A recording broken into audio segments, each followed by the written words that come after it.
G'day, listeners. Welcome to Bar Karate, the sailing podcast. My name's Jordan Spencer, and it's that time of the week where we get to hang out with some really cool sailors. Unfortunately, I have to share that time with my two idiot mates. So let's bring them in. First off, Mr. Brett Perry. Greetings, exalted one. Repeat. Just can't seem to escape controversy. I'm just going to get in early, Bicey. Hey, big night tonight. Hello, everyone out there, and we've got some fun to have. And there's some good stuff going on. We're trying to save the world of sailing. That's our goal at the moment. We are, and we're up to our neck in it. Let's bring in the other bloke. He had a voice that could make a wolverine purr. Mr. Nick Bice. Gentlemen, g'day. You got me, BP. I was going to say, controversy follows you everywhere. Not to mention what we're going to talk about tonight and the Mold 11 and Etchell, blah blah blah. But man, been a busy week.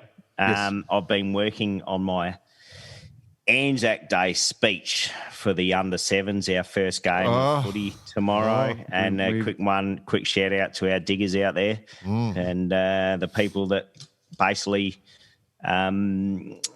put us in a position to record such an idiot type podcast as we do. That's it. Yeah. But I've been working on the Anzac Day speech for the under sevens, and they are fired up. Let me tell you. What are your legs? You know the answer. Springs.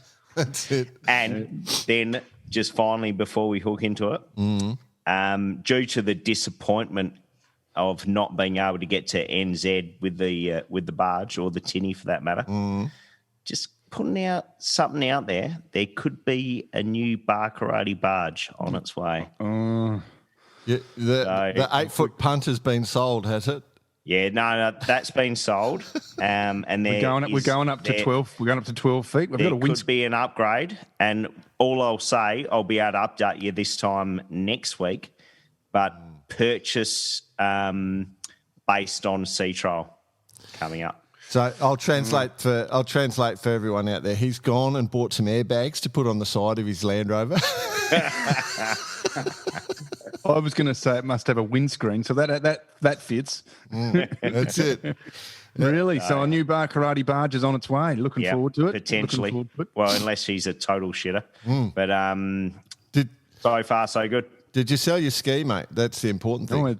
Yeah. No, not yet. Yeah, I might unused actually ski. keep the ski now based on this boat. Oh, okay. Fit on it quite nicely. Actually, while we're talking, where I live, obviously, Sunshine Coast, surf lifesaving in Australia. For those overseas people, surf lifesaving in Australia is a pretty serious sport. Like, they take it fairly seriously. So you've got to imagine, they have every year the Aussies, and they get about 8,000 competitors come up. And the Aussies have been on this week. So basically where I live, it's just all brown people, super fit with tans. Budgie smugglers tiny fit right riders. Yeah, that's it. But anyway, I just wanted to say to my nephew, Will Spencer, congratulations. He got 4th in the ski paddle in Australia. So he's not a little fella anymore. He's filling out to be quite a substantial human being. So I was pretty chuffed. He was only a millimetre or 3 from first, so good work from the young fella. So he'll probably hear this and just be thankful, but it's Bravo, pretty cool. Mini Jordan. Yeah. Well, Mini Obviously, that's what you're saying, right? No. He's his own man. Definitely his own man. But I was just proud uncle, that's all. Just wanted to get it on there, and I've got a forum to say it, so that's it. Well done. Nothing wrong with that at all. Well done. Yep, cool. All right, lads, let's get into tonight's guest. So we've alleged there has been some stuff going on in the world of sailing that, and BP's seems to be right in the middle of it all. So, of course, we know all the Etchell drama. But one of the things BP is quite famous for is his passion, and he's brought us along with it, his passion for the Double Handed Offshore race. And there is stuff going on at the Olympic level. You've all seen, I'm certain all of our listeners have seen the detail or some detail from the IOC back to World Sailing about the mixed double-handed offshore event. It looks highly unlikely that the event will go ahead at the Paris Olympics. There's far more to it than you know. And we wanted to try and bring that to the fore, but we also want to talk about the sport of offshore double-handed sailing because I think we're 100% onto it. We're 100% hooked. We are very keen for BP's Little X2 to be the most successful boat out there. We're just keen to see it as part of all the major sailing events around the globe. We think it's a brilliant idea, and so we want to talk about that and then actually talk about a few of the other things. So the perfect person to get on as our guest is a very passionate sailor, a bloke that I think lives for the sport and is also the head of the Offshore Doubles organisation, or the president of the Offshore Doubles organisation, which is a worldwide organisation focused on this and has nearly 2,000 members. So we'll bring into the show and introduce Mr. Larry Rosenfeld. How are you, Larry? Good day. How are you, Jordan? Good, mate. Hey, Brycey. Yeah. G'day, Larry. Great to have you on. Thanks for having me. And I reckon just before we start, you've probably had the odd conversation with the BP over the last few weeks and months. There's been a few, and I can tell you, it's been the good part about all of this is the short-handed stuff, and that's what we're going to focus on, right, Larry? Let's go for it. Absolutely. Yeah. And here, best of timing as well to talk about something that is, what you'd say right now at the forefront. Mm-hmm. Can we talk about you for a second, though, Larry? You're a pretty interesting dude. Sure. Yeah. Are you like a really, really, really smart bloke? I don't know. I have fun learning a lot of stuff. Good answer. Okay. So the reason I asked the question, right, is from what I can work out from, I do a little bit of research ahead of these shows. Basically, you're mad for sailing, been involved at least since the 70s that I can work out. Right. Created the first use of sail manufacture using computers. Is that right? Mm-hmm. Yeah. Yep. So you were involved with the America's Cup with Hood Sails between 74 and 80 from what I've written. You also established your own software company in the mid-80s. Is that correct? Right. Well, and at Hood's, we were the first one to create laminated sailcloth for the 1977 America's Cup. Yep. Okay. So you were part of that as well? I was one who did it, yeah. Oh, wow. Righto. Yeah. And then, I think I've got another mate who's a bit like yourself. He just lives for sailing, and he sold his company at the right time to a lot of people. So what I can work out is you sold your software company, and then you've just gone sailing for the rest of your life. Is that about right? You bet. So are you a very, very smart man? Well, I figured I started out sailing 26 weeks a year for my job at Hood Sailmakers, and then became the director of research there. And then I figured I had to go work for a living for a little while so I could really continue to go sailing. So I did that. That's where we retired at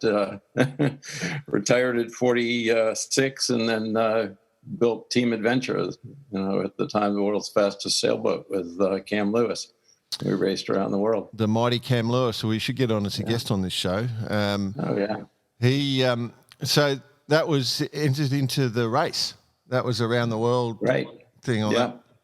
Tell us about that. So, I mean, in those days, so that was sort of the turn of the century, 2000-ish? Mm-hmm. Yep. So in those days, cats were a different beast to they are now, and the sail handling elements weren't as efficient as they are now. Was it a lot harder than it is now, or is it scary, or was it just awesome? Oh, it was amazing. I mean, Multiplast, Jan Penfornis and Gilles Audier had designed a great boat, and the key thing that they did, the smart thing, I think, is that they decided to, multi-hulls, you were always worried about pitch poling. Cam had been around the world already once and was worried about pitch poling on Commodore Explorer, the 86-footer. And, Ollier said, well, we're going to build 100 foot boat, and we're going to put it on a 110-foot platform and pick up reserve buoyancy in the bows by just making it longer than it should be. And it worked just really well. You know, we never felt in danger. I mean, we hit some waves pretty hard doing, 45, almost 50 knots going down the face of these 60-foot waves in the Southern Ocean. And you just, sometimes in the middle of the night, you couldn't help but slam into the back of the next one. And, the boat would go from 40 or 50 knots down to 20 instantly. And that's when, we were in the lead, and two of our guys got hurt the first night in the Southern Ocean with big waves and big wind. And unfortunately, we had to stop the boat and sail 2,000 miles up to Cape Town to put him in hospital. So we were in last place at that point, and then had to work our way back up to third place eventually. But what an experience. You can say it's almost a whole story in itself, isn't it, lads? Yeah. Yeah. Well, for those who were following yachting back then, it was the race to watch, in the sense that it was something that hadn't really been come across, and then you had the likes of the Club Meds and what have you, and like plenty of big names and plenty of big boats, and something that we weren't really familiar with. Mm-hmm. Well, the Yachts and Yachting were saying 9 months before the race, people are going to die. There's no, this is the craziest thing ever, and they shouldn't hold the race. They should wait a while. And yeah. So, but we'd still be waiting, I reckon. Yeah. So you've managed to set a few records in that time on these boats. You get pulled in as navigator and router on a bunch of different events. So what's the passion for sailing for you, Larry? No, I just love being out there. I was navigating for Olivier de Kersazon, and we set a few records across the Pacific, San Francisco to Tokyo, with a flyby to Hawaii in the middle. 4 days, 19 hours, 31 minutes? Los Angeles, Hawaii? Yeah, you've done your research. Yeah, Not bad, is he? Not bad. That was to Hawaii, memory. and Yeah, then we just it was 3 a.m. We did a jibe, and then went on to Tokyo. Wow. Olivia, Tokyo looks nice. Yeah. I hope you got your visa. Damn it! We're gonna have to go to Japan. Yeah. So just continue. Is it just the offshore stuff you love, or it's all sailing? No. I grew up sailing 505s and thistles. Look out! Cleveland. Look out! Yeah, Sorry, Larry. You've just, that's it. Jordan, are you? Yeah. You've got Jordan, on you go, mate. All right. I've sailed a few 5.0s in my time too, Larry. So that's where the joke has come. But obviously, the Cam Lewis sailed 5.05s. You must have just chatted non-stop on the vessel together. Oh yeah. Well, we had sailed together, and hung out every weekend. It was a great group of people. It was Stan and Sally. I met Sally the first year that I was in 505s in 73 or so, and Sally and Mark, and then lots of just amazing people in the 50 class at the time, and we're all still friends. I mean, Stan and I work every day together, and we've been doing that. We both built businesses and helped each other along the way, so made great lifelong friends out of that. Yeah. That's what really sailing's always been to me, is about the people. Yeah. Oh, okay. Stan always talks about the 505, but probably his deepest love is in the Catalina 37. Yeah. 40, yeah. Illusion. She's in Maine right now. Oh, yeah, you're right. Yeah, the Catalina 40. Sorry, my mistake. Yeah. So it's about the people for you, mate. Yeah. Okay. I mean, and being offshore is amazing. Just getting off the continental shelf and being in, across the ocean. You guys have all done it, and to me, that's when sailing really gets good. When you get in rhythm with nature and be out there for weeks on end. So then the question becomes, obviously, if you love your sailing, it's about getting offshore, but you like the people as well. Why go to the two-handed class where there's less people? Well, it doesn't have to always be a party. You can. I think the great thing about double handing, and I haven't done a lot of it, but some of it, and I think the great thing about that is it's really two people single-handing sequentially.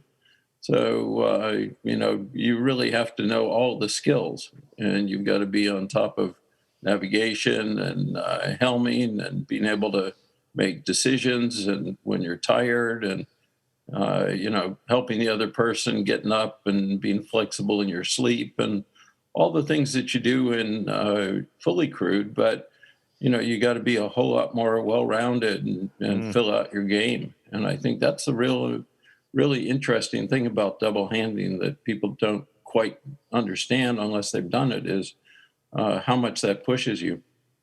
So that to me is what's very cool about double handing. Yeah. So Jordan mentioned earlier that you're the president of offshoredoubles.org, excuse me, which is going gangbusters, as we say. It's got lots and lots of membership. It's growing every day. When was it in your sailing in your sailing career, if you like, that it actually started heading towards this? I mean, you've obviously done some pretty amazing things in your sailing life, but now you've sort of pulled into this. You've sort of found yourself in this area of it. When did that start happening? Well, for me, I've been working the last few years with a bunch of guys and gals in Sailing Yacht Research Foundation, or SURF, and we've been making things like mobile trackers for the boats and really digging into the technology and how we can use technology to grow the sport of sailing. And so as part of that, Stan and I had been working on all this tracking stuff, and I know, he and Sally and others have put just tons of time into, into world sailing and into all the decision making that goes around it. Dina Coalition is on our board, and a naval architect, and she's been around world sailing for 20 years doing as the chairman of the equipment committee. And so they'd been doing this sort of independently back a few years ago in Sarasota and long before that. So they asked me in September if I would consider starting up the class. They felt that, double-handed was one thing, but because as an Olympic class, there was no actual equipment until the decision was going to be made later. So it wasn't like your 470 class or your NOCRA class where there's a class association behind it. And they felt that there was that one piece missing. And so they asked me if I would set up a website and get people signed up. And I thought it would be an exciting adventure just to see what we could do and capture the moment. There's so much interest in double handing that it's not like we started this thing. It's more like we just captured what's going around the world. So it's really relatively new for you. Not the sailing side of it, but this side of it, and which I'd love to go into more depth and to get more of an understanding of what offshore doubles goal is actually to try and produce. But the point is that you've found yourself in this position now, and we're talking about offshore doubles, short-handed sailing in general, which is absolutely booming around the world. And I suppose it's a good thing. This is where we head into talking about what offshore doubles is actually going to achieve. Oh, yeah. I mean, it's just, I think short-handed sailing has always been around for, since the 60s and long before that, Joshua Slocum. But, I think people coming to it as a discipline, as Rourke has been very instrumental in it for a long time. They've been doing it, for probably 10 years.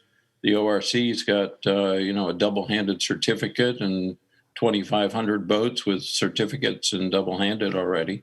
Wow. So it was already a thing before we came along to try and organize it into, a place where we could share all the good things that are going on around the world. And is that what it is? Is that what you're trying to achieve with this? You're trying to achieve a bit more, I guess. Well, the word's probably organisation, right? As it is. Yeah, I mean, if most classes have a boat that they organize around, and so it makes more sense. And there's a manufacturer, and so there's already a natural sort of ecosystem. And what we realized was that because we're talking about 10 or 12 or 15 different boats, and a wide spectrum of types of boats, that it would be good if we could really just focus on the skills that people need and how to develop them, and how race committees should think about double-handed and how it's different from fully crewed, and how they can be inviting to and inclusive in their big regattas, which has been happening. And so just share the knowledge around the world was our real key.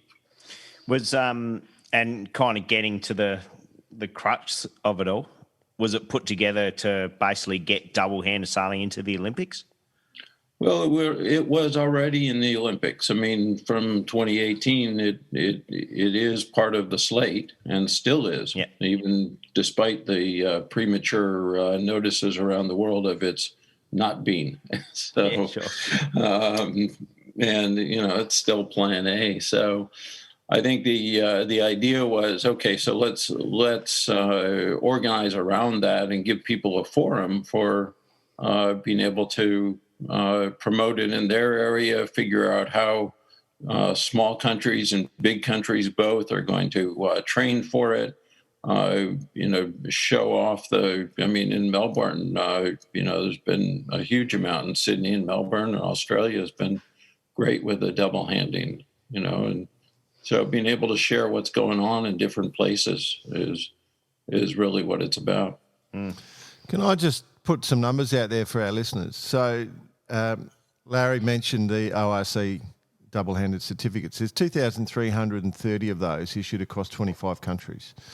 So there's, that's serious numbers in terms of people, and that's at the start of the wave, okay? So we know there's a ton of boats being built right now. We know there's the formation of a World Series. So this is all happening.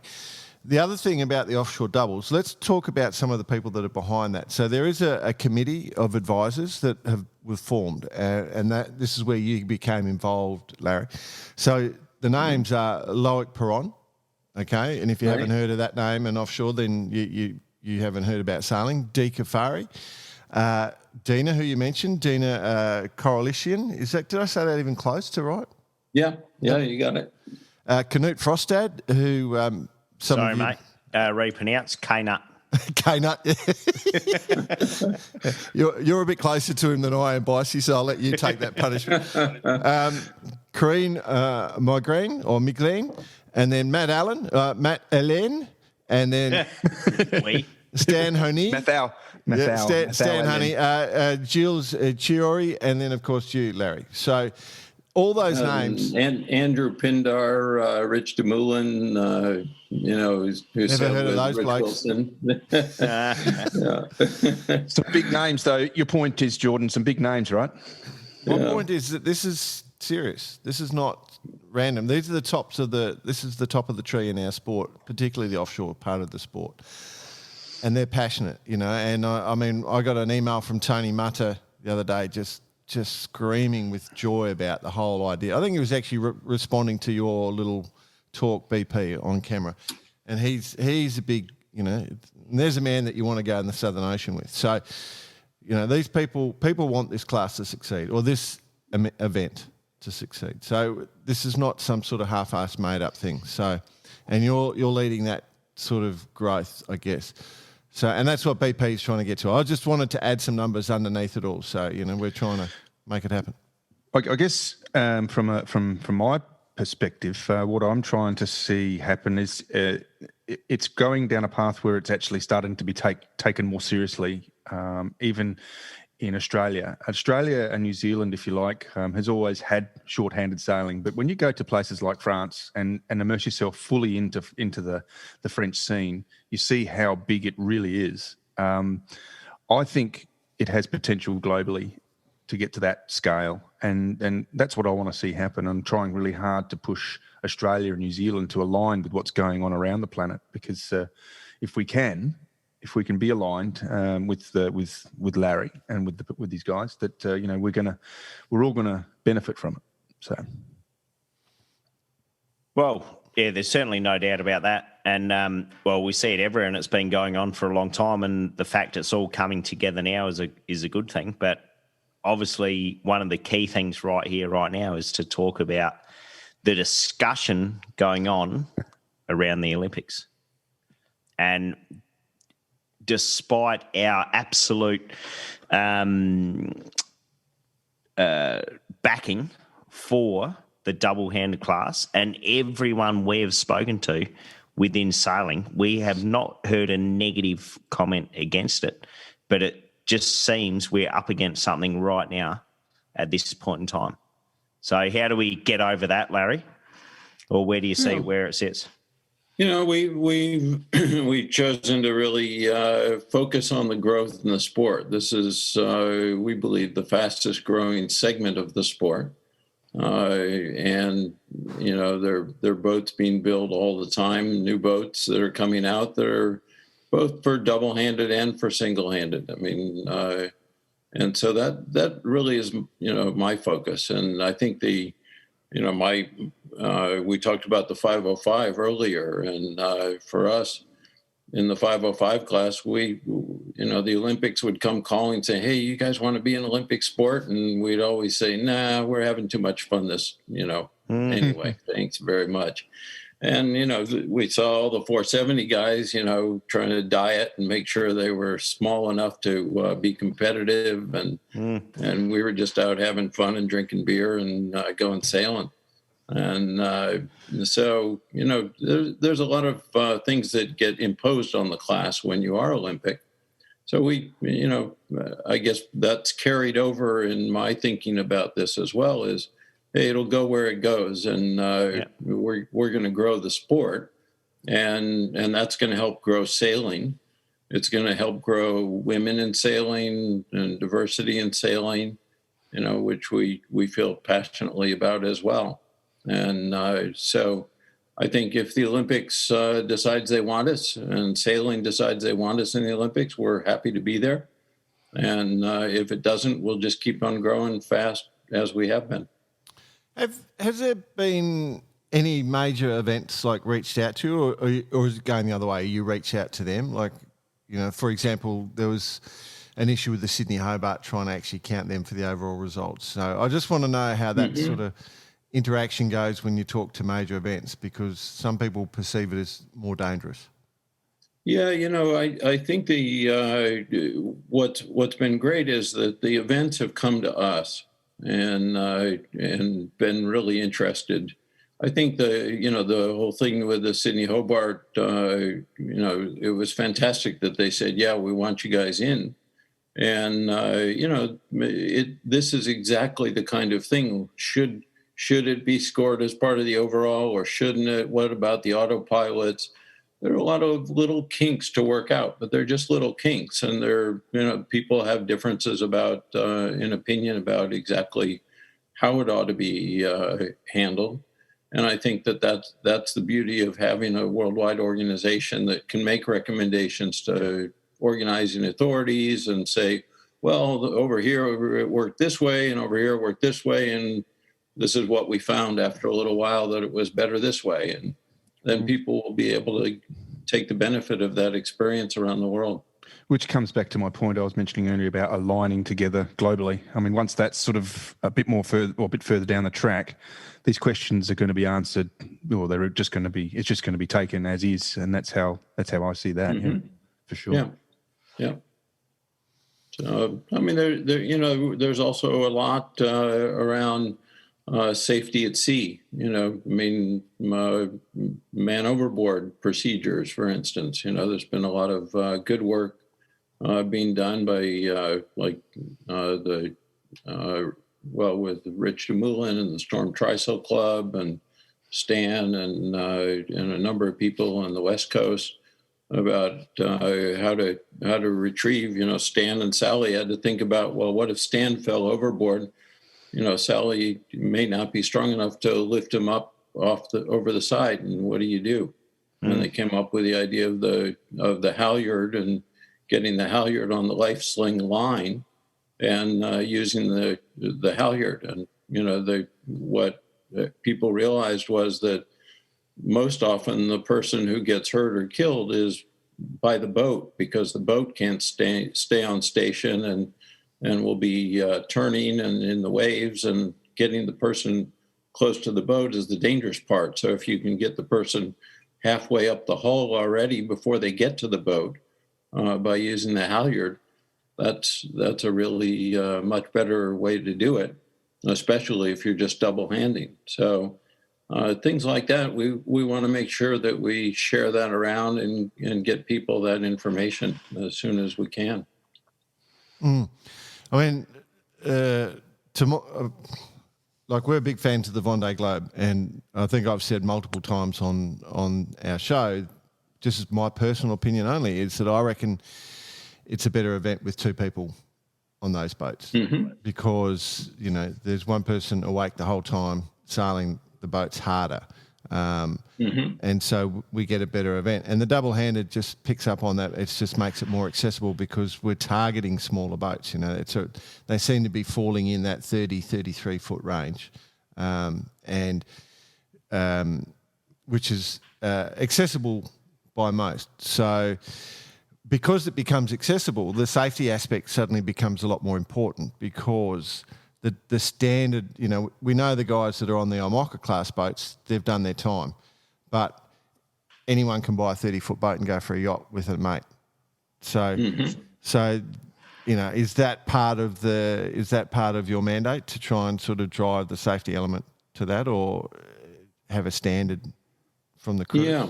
I mean, having one place where people can go and we can curate, good ideas around the world that get put forward, and what people's experience in real life with them are, and learning from each other, I think, is really key.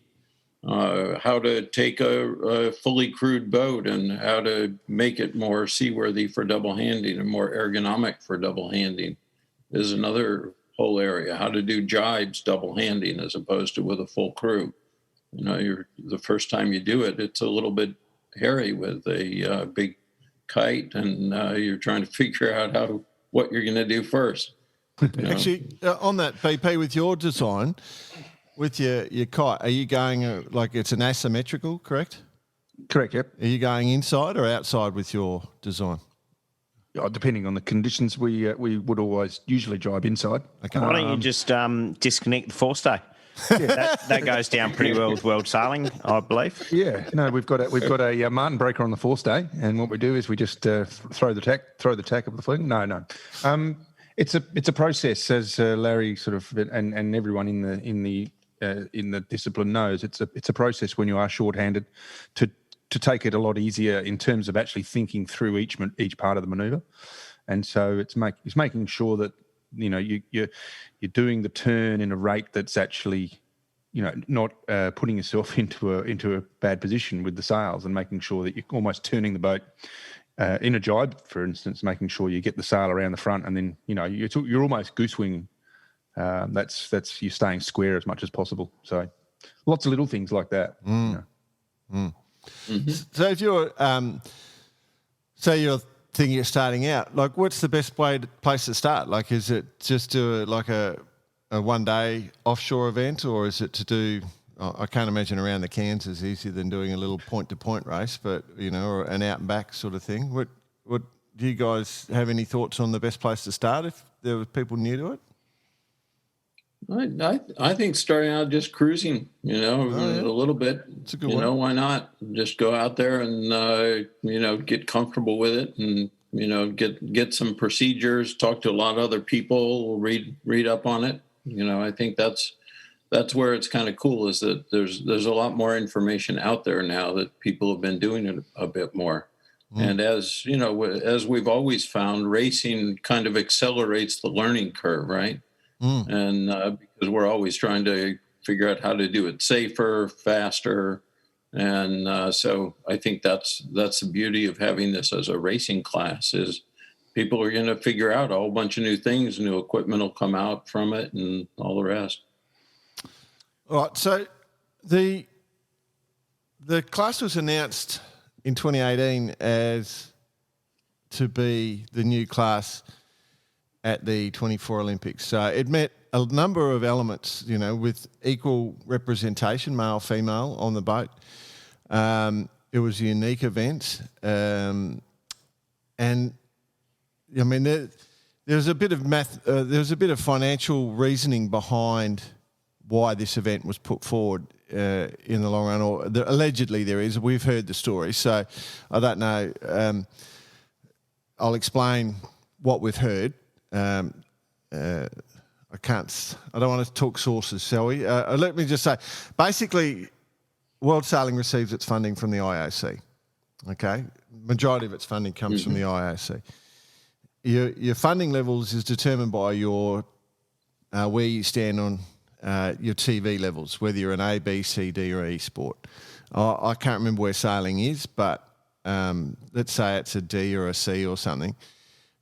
The addition of this race and a couple of nights offshore and the streaming broadcasting would take us at least up one level in terms of TV ratings, because there'll be nothing else on. So in terms of money earned by World Sailing, it's a significant jump. And that's just the simple logic behind the class, apart from the fact that there's this passion for it. So it has multiple benefits to World Sailing to push forward with this class, not just the event. Of course, the IOC's just announced its new esports series. That's a big announcement they did this week. And if you look at the esports, sailing is really, really, really strong, as BP knows. He enters these esport events all the time and goes to sleep and crashes into islands. And he's still doing the Bondi Globe, by the way. No, the Sydney Auckland. I missed Auckland. I'm just going past Cape Horn now for the second time. But if you, I must. I just want to credit. So our mates at Tip and Shaft, which is a sail racing publication, did a little point out, and they actually spoke to the guy that invented the e-sailing platform. I can't remember his name. I'm trying to find it madly as I'm talking. Philippe Guigny. Yes, Felipe, that's it. Felipe, yeah.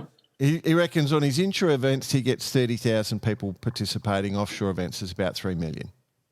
Yeah, maybe. Right. Well, the Vendée Globe was 1.1 million, which was a world record for the number of world record in any esport for the number of players in a single game. You have other kind of games where you have lots of people playing, but they're not all in the exact same game. So having 1.1 million people in one game was the world record. And heck, I think he told me that almost 500,000 people finished the game, which is amazing to me. You can imagine lots of people going for a day and saying, I'm bored or whatever. Yeah. But 500,000 of them finishing the game is incredible. The other 500,000 are still sailing around the world. Yeah, that's right. But the point is, this event fits into a lot of the stuff the IOC is wanting. Okay, it actually answers a lot of the things that the World Sailing needs, and produces quite a beautiful event. We actually came up, in our discussion last week, there was suggestion of how to actually make the event even better. Do you guys want to explain that? Well, it was our friend Johnny Portman, who's part of the Dutch advisory for the Double Handed, or of the Olympic team was the minute the Olympic flame gets lit, that's the start of the race. Yep. When the Olympic flame goes out, that's the end of the race. 2 weeks, back and forth, back and forth, back and forth. Now, the back and forth comes from the addition of the great Jordan Spencer here with his pursuit race, which is essentially just a back and forth, reaching over a 300-mile racetrack or whatever it might be. But essentially, if when the flame is lit up, off you go. And as the flame gets put out, whoever's in front wins the gold. The ultimate marathon, the first 2-week event. The first event to last the length of the Olympics. It's the ultimate marathon. It's a no-brainer. I totally agree. The good part about it is we get absolute exposure at the start of the games, and then just exposure at the end of the games, and during the games, everyone will want to know what's going on. So it is a no-brainer. It is a no-brainer.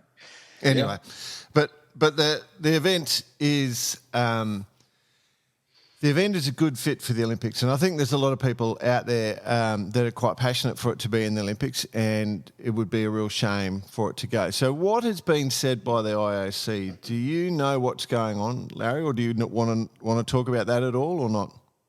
Well, happy to talk about it. You know, there was a letter, I don't have it in front of me, but, there was a recent letter that was sent to World Sailing from the IOC as to their position on it. And they've said that they haven't rejected it. It's the only event, as far as I know, that has not been confirmed for the Summer Games.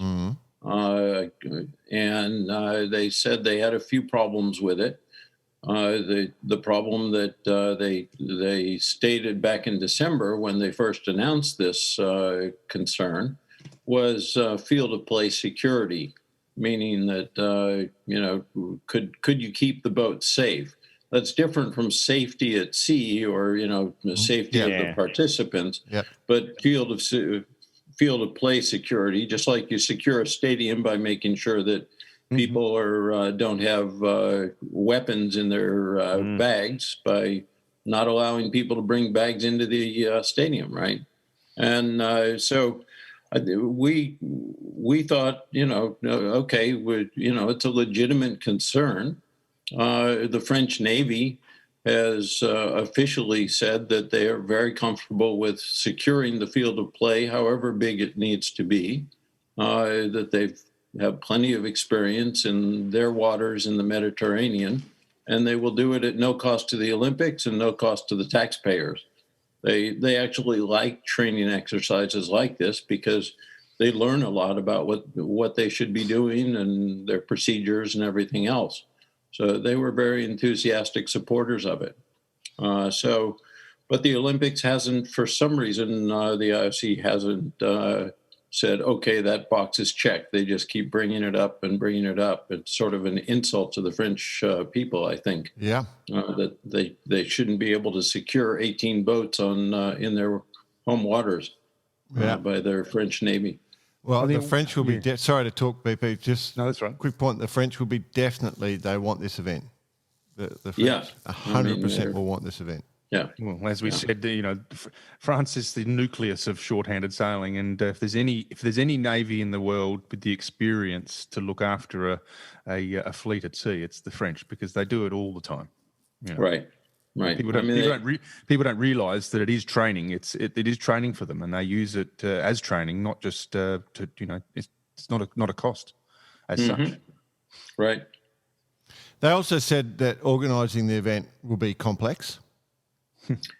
Yeah, I don't quite understand that part. That's kind of an ambiguous statement, complexity. You have one race. I don't know how much simpler you can get. You have one start, and the boats come into the harbor at the finish, and the first one in wins. And even the marks are fixed permanently. You just go around those islands.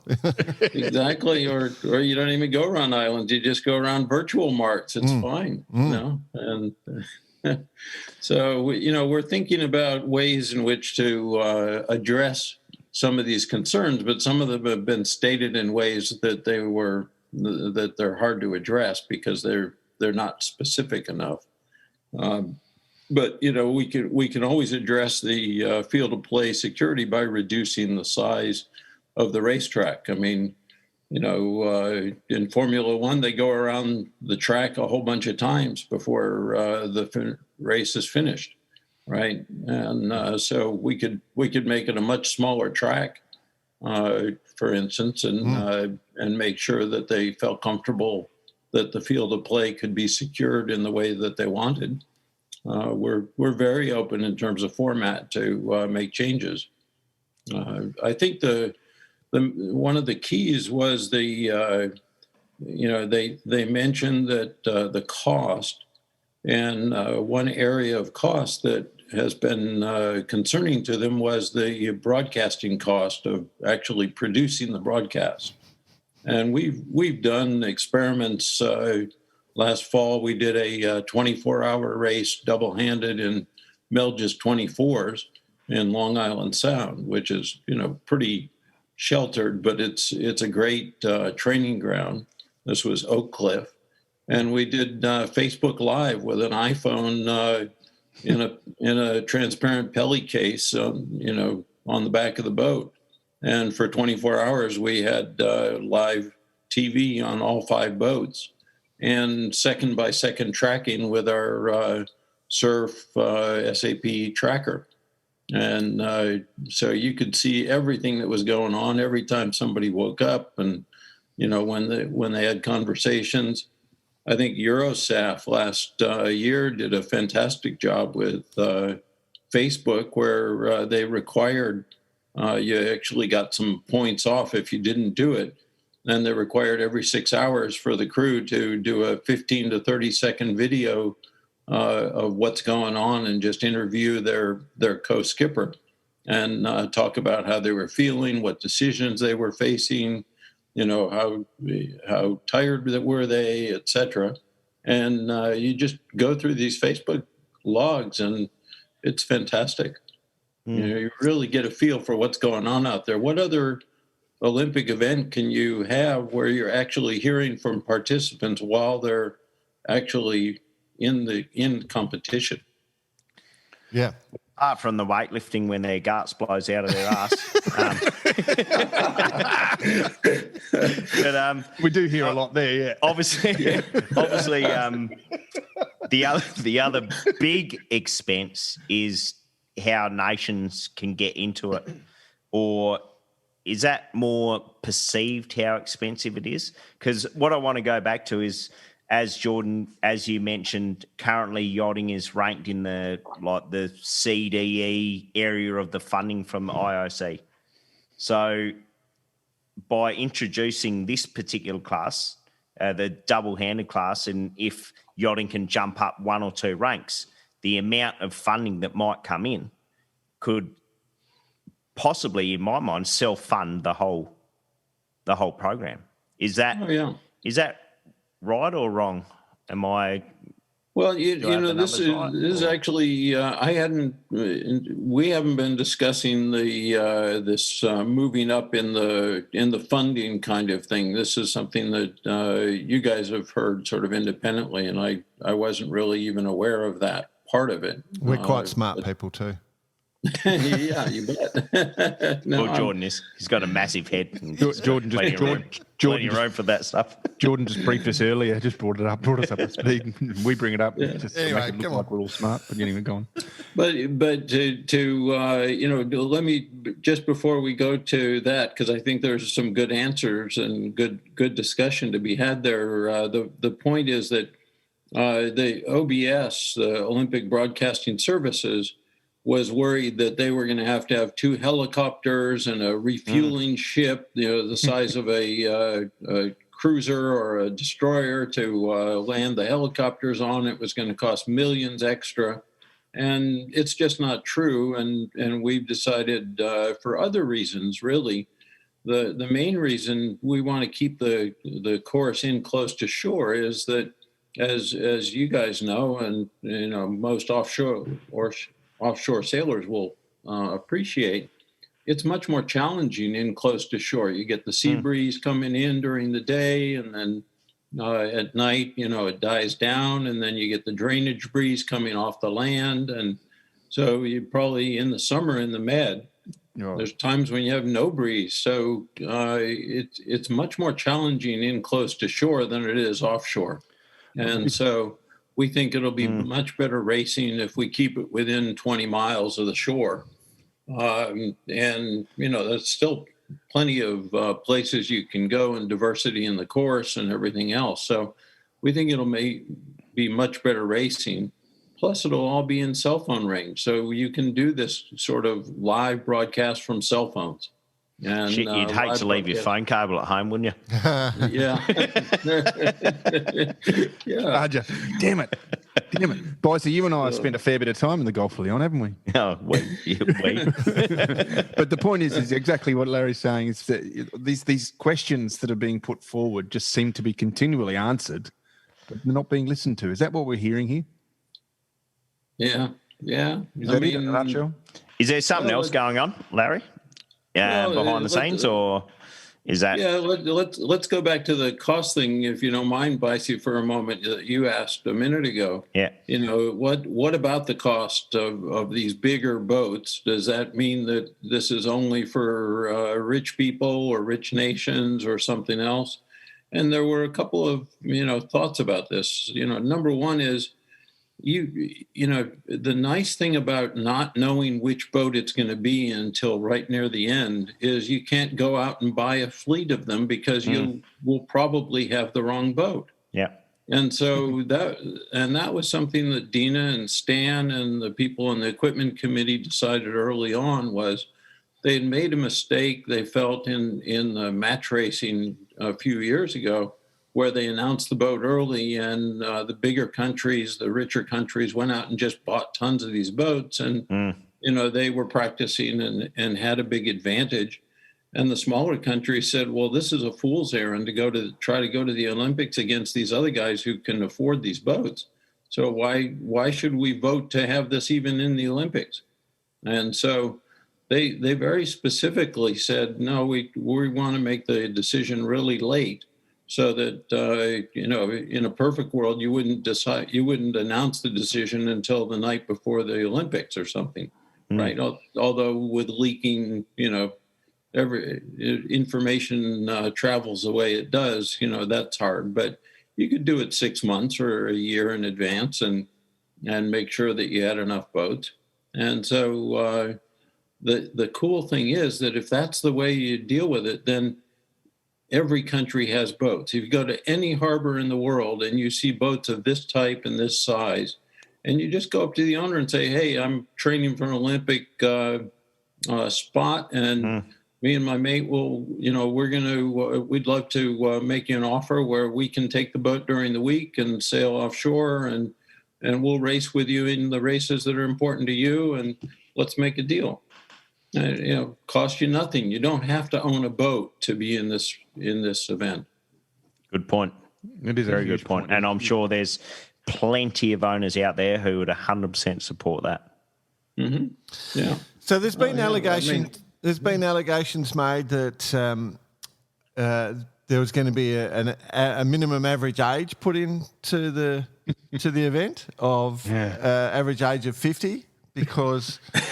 So, well, I can't tell you the number of young people who are really excited about this sport and about what the being double-handed. If you remember back to the time when we were all young and just starting out, you'd start out as the person who took care of swabbing down the boat after the boat got in, or you'd be the person who maybe the bow person, or you'd be a grinder or something like that. And you really not get to learn all the things. So you move into double handing and you've got to learn all this stuff. Everything. And that's the way to learn to sail. So that's why the young people are so excited about this. It has nothing to do with, it's just that a bunch of older guys and gals have been supportive of it. Okay. The other one, of course, is that everyone that sails at the Olympics these days is a midget. There's no there's no boats for normal sized people, so there's a minimum crew weight going to be brought in of 70 kilos for women and 160 all up, and 70 for women at least, and 80 for men at least. Is that true? No, I haven't heard that one yet. But that's right. I made that one up on April Fool's Day. Episode 99, Larry. Was it 99? It was around April 1, I believe. Yeah, around April the 1st. Yeah, if you go to our Facebook, you got site, some Exactly. comments. That one got people bit on that one really hard. That was quite funny. I will send you that, Larry. You'll get a laugh now. that's good. Yeah, Jordan's very good at it. He's very good. So we've got, in reality, we've got. Sailing is going to update. It's going to have to update across its classes pretty soon if it gets to stay in the Olympics. It's come up with this brilliant idea, which is we think it's brilliant, the Double Handed Offshore event, mixed Double Handed Offshore event. We've got really cool boats coming out. We've got what sounds like a world circuit is trying to form. This is that something you've heard about? I'm certain you have, but. Yeah, I think there have been lots of great ideas, and one of them, Ali Schwal, former world champion in the tornado class, and from northern Germany, had built up the sailing league, as you guys know, and done that very successfully, and was very interested in building a mixed offshore World Series. And I think it's a wonderful idea. And I think one of the challenges was, the double handing in the sort of Olympic idea is to have level rate, equal boats, 10 or 12 equal boats, so that you could make it really easy for people to understand who's winning by having this sort of one design concept. And so the challenge is finding a boat park, if you will, with that many boats. And we got together, I think there were 14 countries on a call we had about a month and a half, 2 months ago. And people are very supportive of the idea and would love to see it happen. So we've been working on supporting the idea through creating a co-op of different countries or different yacht clubs, whichever way it goes, whether it's Olympic or it's not Olympic. I think that yacht clubs were really supportive of his first sailing league. And I think there's a way to make this work so that everybody subscribes to a boat, and then you can bring your team in and sail some events. And if you do well, you go on to some other events. And we do this in team racing, and it works great here in the States. We have about a dozen or 24 clubs that we just travel around the country. We've got, the college age kids, and we've got the masters and the varsity group, the Hinman Cup. And then we've got the masters and then the grandmasters, where you got to be over 60 now to be a skipper. And so it's given new life to, racing and camaraderie all over the country. And now we're going to Europe about it. So I think the same thing can happen with offshore doubles for people who want to do this part of the sport. And I'm very excited about it. And I think we can get there. Concur. Absolutely concur. Yeah, it's a fantastic event. I think one of the reasons we exist as a podcast, the reasons we do this, is to try and bring people back into our sport. And I think what you're leading will actually do that. We lose plenty of people, that maybe they're not so good in big groups, or we lose people because they're not having fun anymore. They don't want to spend, owners, they don't want to spend all that money. All that goes out the door now. They get to have the sense of adventure. They get their racing, and they get the camaraderie after the race. So where they get to do the bar karate and, talk about their results. So the thing I think why we're so passionate about it, because it actually matches with the ideals of our program, which is that is bringing people back in the sport. And I think that's where the real success of this class is going to be, or this organisation is going to be.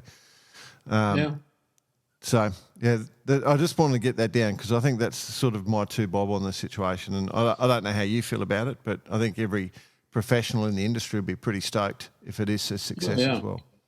I mean, Kenny Reed had a great thing to say about it. After he and Susie Leach were doing the double handed for this past year, and he said he's never had so much fun. He's been at the top of our sport, as you all know, and but very specialized, being a tactician, being a helmsman, and he goes back, after the race and gets on to the rest of his life. But, it's always one thing. And so being out there and having to change sails and rethink about all the things that he's done in order to be better and better at doing all the things you have to do as a double hander has really brought new life into new enthusiasm for him into the sport. When's the last time Kenny went on the bow, you reckon? Or the double-handed? But before that, he wasn't allowed up at the bow. So. Exactly. Well, I think it was only this week that an article came out from, Shirley Robertson wrote the same sort of thing. She expressed the same feelings, and she was campaigning, or he's campaigning. Olympics or no Olympics, there's a future, and I think that's the key point here. That you were just talking about then, Jordan, is that the Olympics or no Olympics, offshore short-handed sailing is here and it's going to get stronger. Mm-hmm. Right? So if we've got all that in mind, then there's no reason why we can't see these events starting to pop up on a world scale that are all aligned and organised and actually with one focus in mind. Yeah. No, and I think one of the things that we've been doing at Surf is to figure out ways that we can get people racing more, and we've come up with something called the Surf Performance Index, and it's essentially a way to run any boat in any race at any time. And for double handing, this is cool because this opens it up. I can race here in the east coast of the U.S. against you guys in Australia, and we normalize for the boat, and we normalize for the weather, and we can actually have a race and see who was better at getting closer to the optimum performance out of their boat for that weather. Do you know, Australians the SPI World Championships. Yeah. The Australians are always going to be the winners in that race because with the new barge for Barcarati, we'll be at the turning mark there, just passing over cases of Sailor's Lager. So they'll never make it downwind. Yeah. Hey, that sounds really cool. We'd love to hear more about that. Yeah, we had in July this year, I ran something called the Spirit of Bermuda Charity Rally, and we had two boats going from Newport to Bermuda and two boats going from Annapolis to Bermuda, and we raced them against each other using this idea. And so, the boats on the Reach, were sailing, but the whole thing was how close to optimum did they get to Bermuda? Oh, I see how it works. Bloody hell. 92% won. Yeah. Against boats that were 87 and 88 and that sort of thing. Okay. You know those questions that people get asked, who do you want to have a dinner with? Imagine a dinner with Larry and Stan, honey, talking about the performance ratings of all these different boats. The SPIs. Yeah, I'm there. An evening with I'm Larry. there, Larry. Have you guys ever thought of doing a stage show, Larry, you and Stan? Yeah. Sally will be able to introduce you, both of you. That's right. Make sure Stan comes in from the left-hand side so he can hear everyone properly. That's right. Oh, dear. Very good. Too much fun. All right, mate, I think we might leave it there. There is another element that I will mention. I'll just really clarify state clearly that the guys from Tip and Shaft have done a ton of work, and they've published in their newsletter dated the 23rd of April, 21. They've published some of this discussion around. They're on the same wavelength as us, but they have also mentioned another whole element as to what may be underlying this, and I don't want to steal we haven't tried to steal their thunder. We've sort of alluded to it, but I would suggest anybody listening pick up that, just go to Tip and Shaft and have a bit of a read. There is a lot going on, and I think maybe then reach out once you've read it and give us your ideas on that. How about that? I'll just say that. Yep. Then Larry doesn't get in trouble. None of us get in trouble. And then everyone actually sees what we can blame it on the French. Yeah. Perfect. Hey, I actually, we had a lot of fun, mate. It's been a ton of fun chatting to you. I really appreciate you taking the time to chat to us. Yeah, thanks, Larry. Thanks. It was a fun experience talking to you guys. You've done a wonderful thing for the sport, bringing bar karate out there and talking to all sorts of people. And thanks for inviting me. No, It's awesome, been great. mate. Yeah, great. Thank you very much, Larry. Absolutely. Yeah. Great. Cheers. Thank you.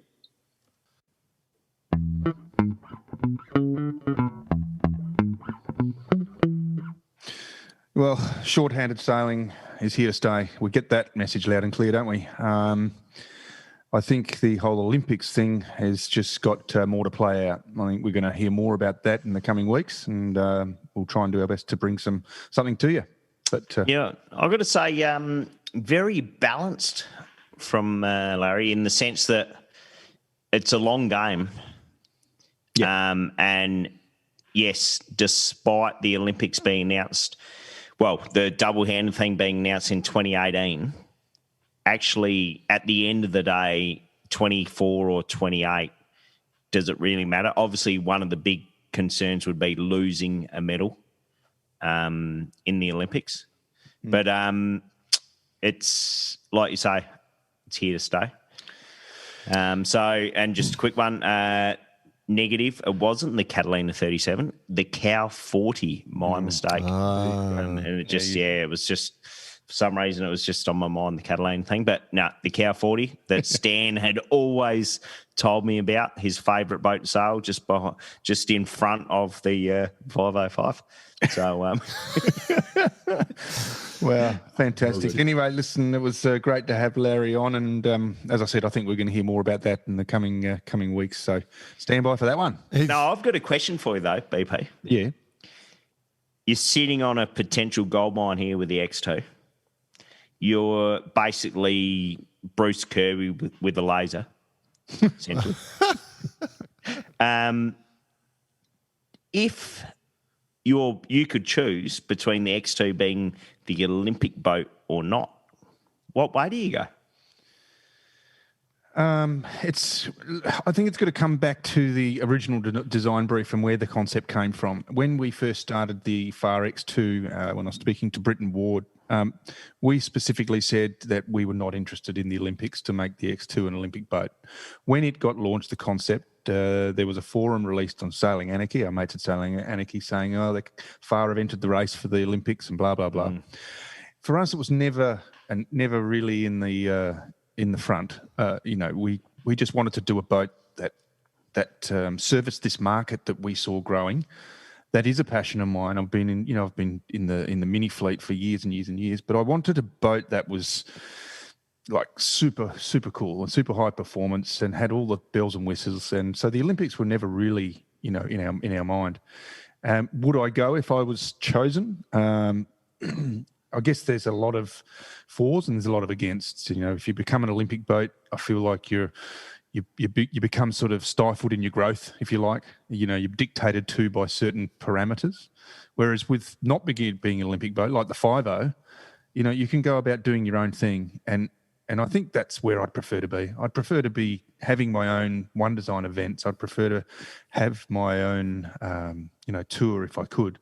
I think there's merits for both. But I think for me personally, I'd rather be not an Olympic boat. But in saying that, I'm enjoying the ride and the exposure that offshore doubles is getting, Olympics or no Olympics, I think that it's going to continue rising.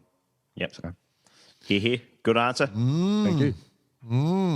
So let's say the double-hander doesn't go into the Olympics. Any rumours as what will? Well, the rumours were awkward the Finn silence. and Europe back in, right? Single-handed. Zero chance of that happening. Zero That chance. was one of the rumours. It's a rumour, but it's or not. the other one is just more falling shit. Splitting the kiteboarding, wasn't it? Yeah, that's Just one more rumour. stuff up on falls to get the kids watching. Okay. What about the 69F from Persico? I have thought about this. I did actually say to Mark Somerville, I did contact him. I said, the door's open, mate. As long as you use the pursuit course as designed by, as designed by. As long as you use two people using the pursuit course and the gun goes when the flame is lit and the gun and the winner when the flame goes down. Okay, so what we're actually got here is... So, Marcello, Yep. Mark, Yep. here's your chance, mate. Pack it full of freeze-dried, off you go, young fella. You've got 2 weeks of foiling to do around the Gulf of Leon. Look, I mean, All seriousness, that'd be a pretty bloody good solution, wouldn't they? all seriousness, absolutely. I sent him a text straight away, and he came back and said, "Is there anything that I need to know?" And I said, "Mate, we just love the 69F, and I think it would be a great boat for it." Yep. As long as you use the pursuit race as designed by. Yeah. But anyway, that could fit the requirements quite nicely. So anyway, let's throw that out there. That could be the thing. I'm pretty certain. Much as I love the fin, and I want the fin to be, Remembered. No, I want big guys in the Olympics. I want a pathway for big guys at the Olympics. From what I've been told, there's no chance in hell that Finn Europe thing's going to happen. So, anyway, but don't stop trying. But that's why I mentioned the 69F. We're not putting down the Finn. That's what I want to say, or the Europe. We just know more than we can say. Speaking of more than we can say, boys, we've had a lot of banter from the best off the beach class, all coming from the catamarans. You have. And the cat sailors have all worked out that the actual decisive element in which boat is the best is the one that can, the trampoline has plenty of room for nocturnal activities, is what they've all been arguing so far.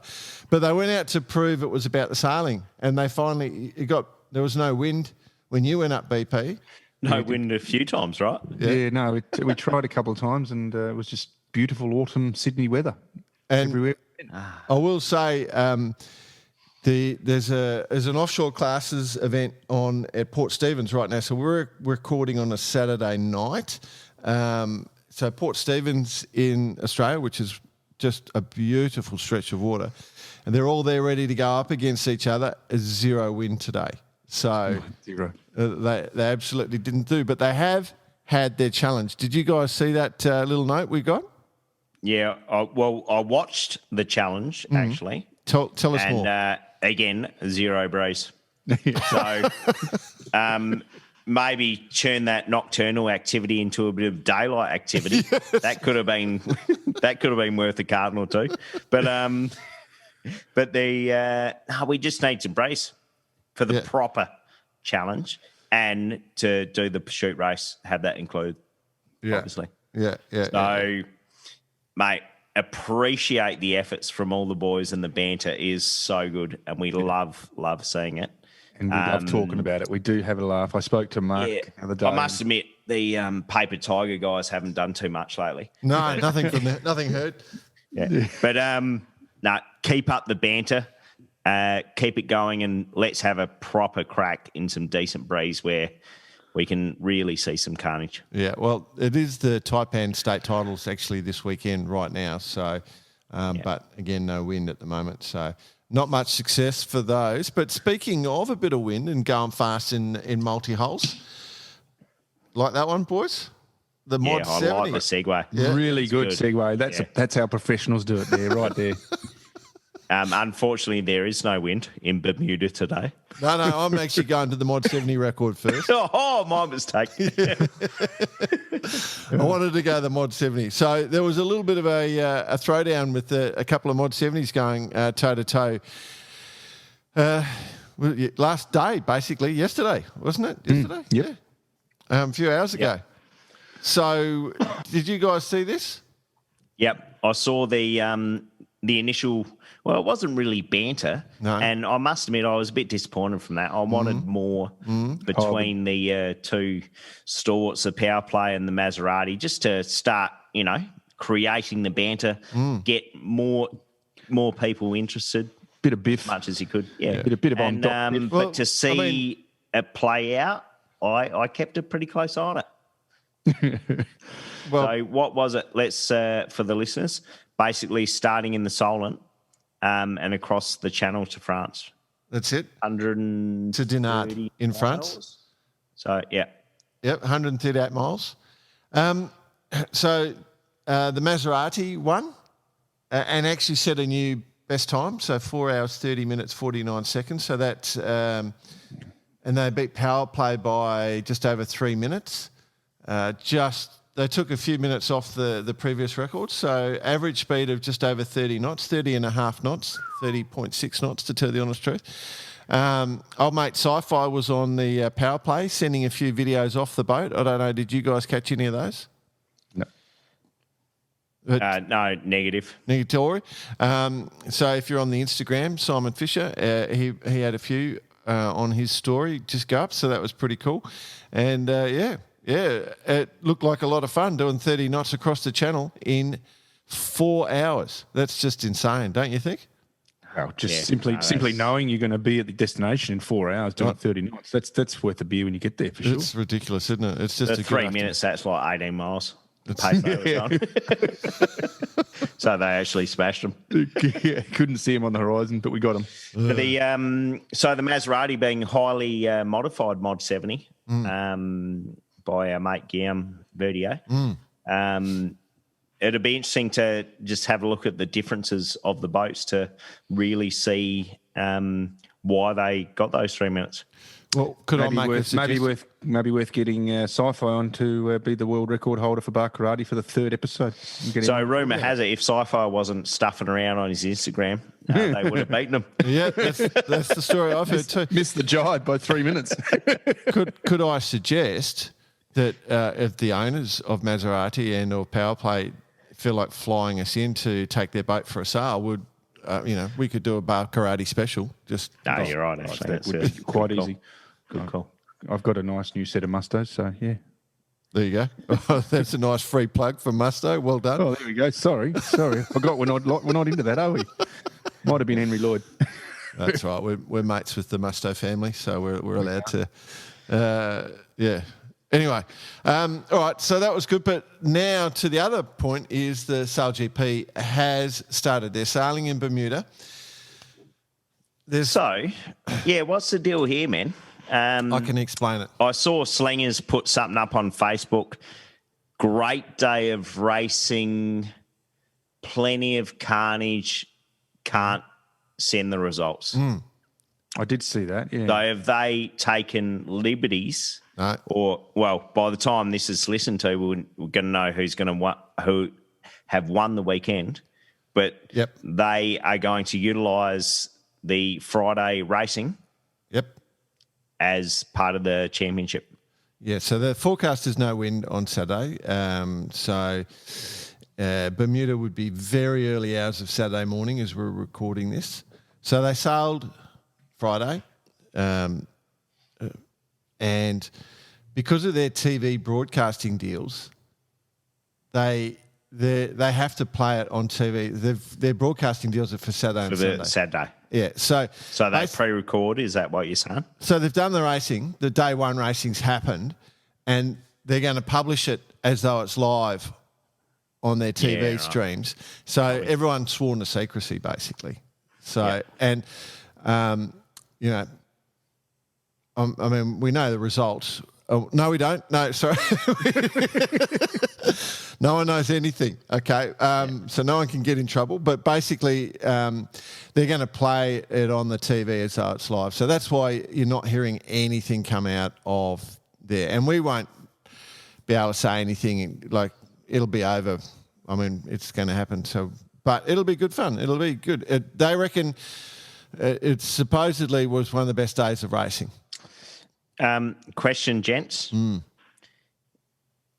Have we ever seen or will we ever see such a lineup of elite sailors? It's awesome, isn't it? There was a photo today. I don't know who took it, but it just said 8, and then it panned down and it had 8 boats, and like to see 8 sail GP, you know, those weapons out there is what a story. Look at who is either running each team or part of each team. It's amazing, isn't it? Shitballs. It is amazing. It's amazing. Yeah, it's going to be fantastic racing. I don't think this event will be the best one because obviously a few guys have just been dropped straight into their boats. A lot of guys just coming straight out of the cup. Did you see the footage of when the Australians went out and capsized the US boat? Did you see that? And did you see? Sure, it was a mistake. Good on you, slingers. Mate, Jason Waterhouse. Up yours, Jimmy. Good old Jace, fellow Barcaradian and great guy to boot, goes, being Australians, we're not going to hold back. We'll get out there. Yeah. No, it is great. And the rumour is that they want to try and push out to 10 boats. I can't confirm or deny that we've been approached. Again? No, it's fair. No, that's fair. Okay. I can't confirm or deny that there is going to be a Barcarati boat as boat 9 or 10. Just imagine it, right? Yeah. So Russell Coates, he's writing to, hang on, who's this email to?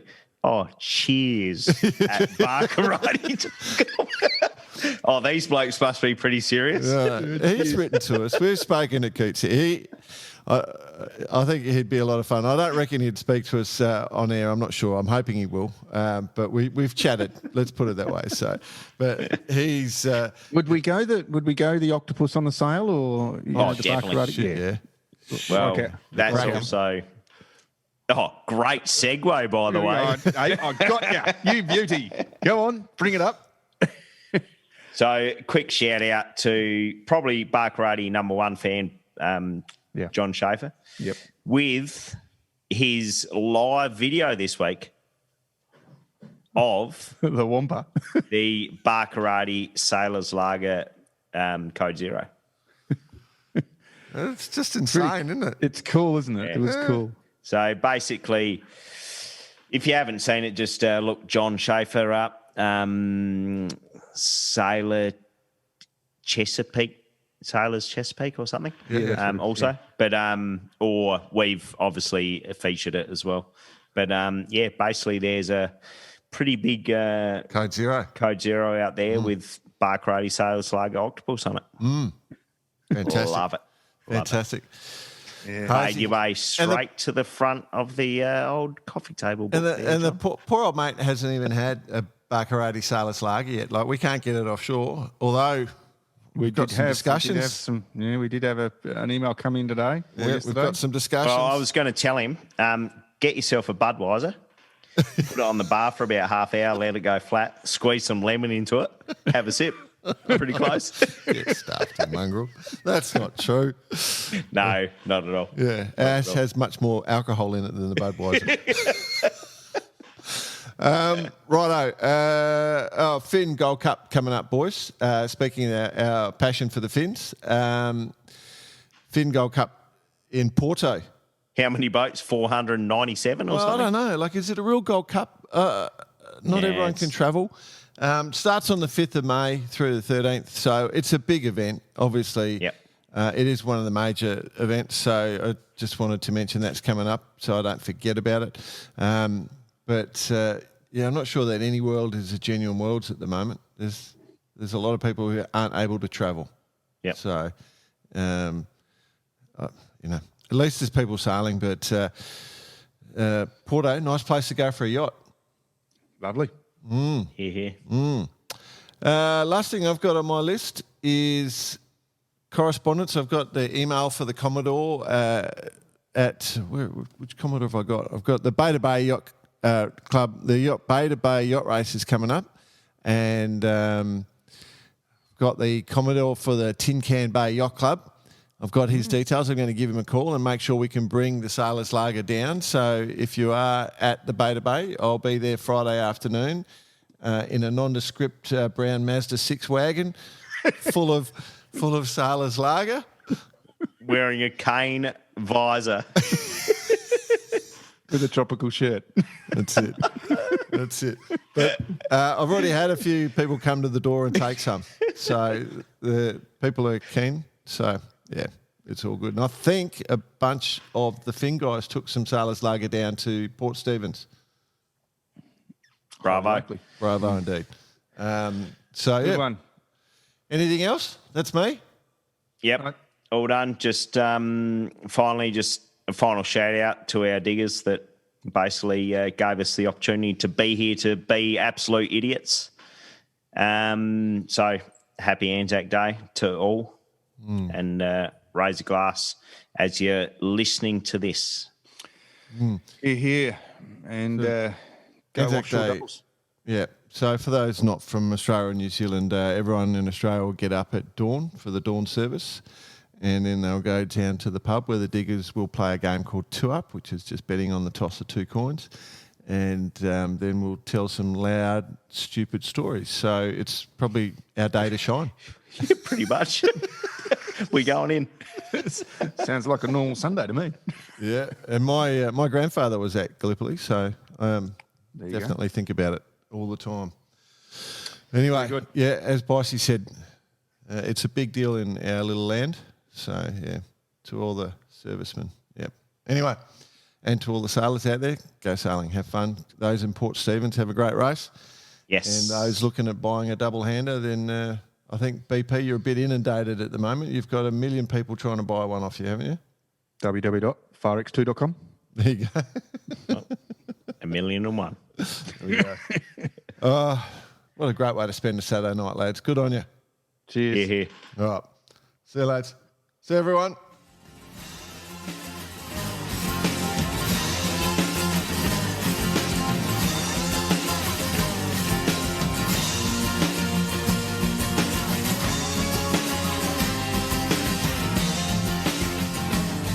Did the instrumental version.